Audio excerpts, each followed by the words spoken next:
ہمارے دین میں طلاق اچھی چیز نہیں ہے، لیکن اگر بوجہ مجبوری اس کی ضرورت پیش پہ آ ہی جائے تو شریعت نے اس کے متعلق بھی رہنمائی فرمائی، اور اس کی رہنمائی یہ فرمائی ہے کہ جب طلاق دو تو پھر طلاق ایک دو،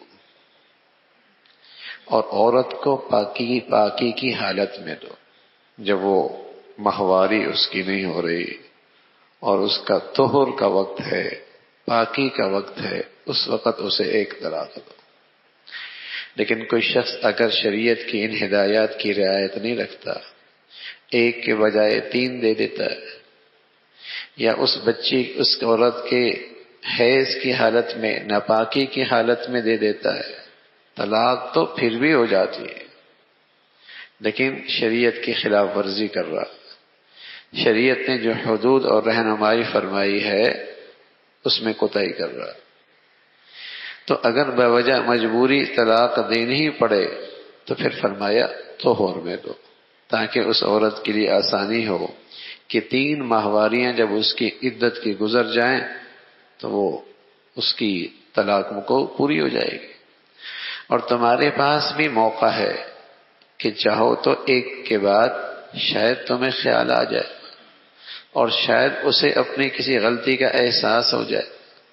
اور تم دونوں میاں بیوی بن کر زندگی گزارنا چاہو اور اس طلاق کا تدارک کرنا چاہو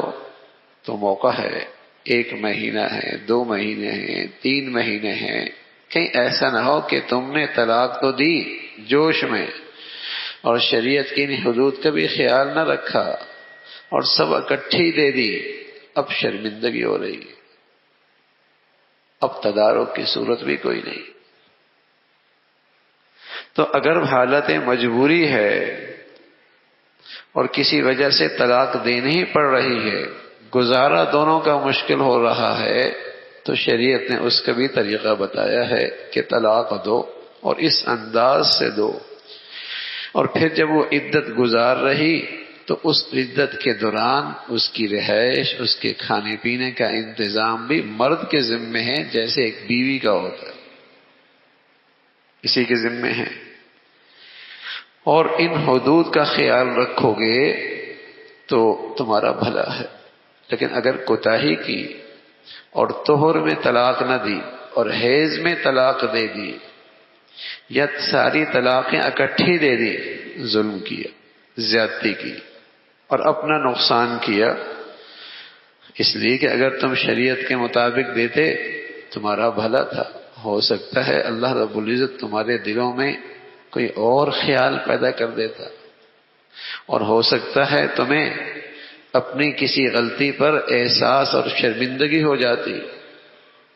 اور تم دونوں میاں بیوی اپنی کوتاہیوں کو درگزر کر کے پھر نئی زندگی شروع کرنے کا تمہارے پاس موقع موجود تھا، یہ ساری شکلیں موجود تھیں۔ اگر ایسا کرتے تو تمہارے لیے اچھا ہوتا، لیکن اگر اس عورت نے عدت پوری کر لی، اب اسے اچھے طریقے سے رخصت بھی کر سکتے ہو،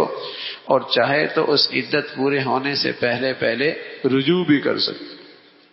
یہ سارے موقع تمہارے پاس موجود ہیں۔ بہتر صورت یہی ہے کہ گواہ بھی بنا لیا جائے، اور یہ ساری نصیحتیں ایمان والوں کی ہیں، جن کا اللہ کی ذات پہ ایمان ہے کہ وہ ذات ہمارے حق میں بہت خیر خواہ ہے اور ہمارے بر میں حق میں بہت حکیم ہے، اور اس ذات کی ہم پہ بڑی مہربانیاں ہیں۔ جو یہ ایمان رکھتا ہے، یہ میری نصیحت انہی کے لیے ہے کہ وہ اس نصیحت سے فائدہ اٹھائیں۔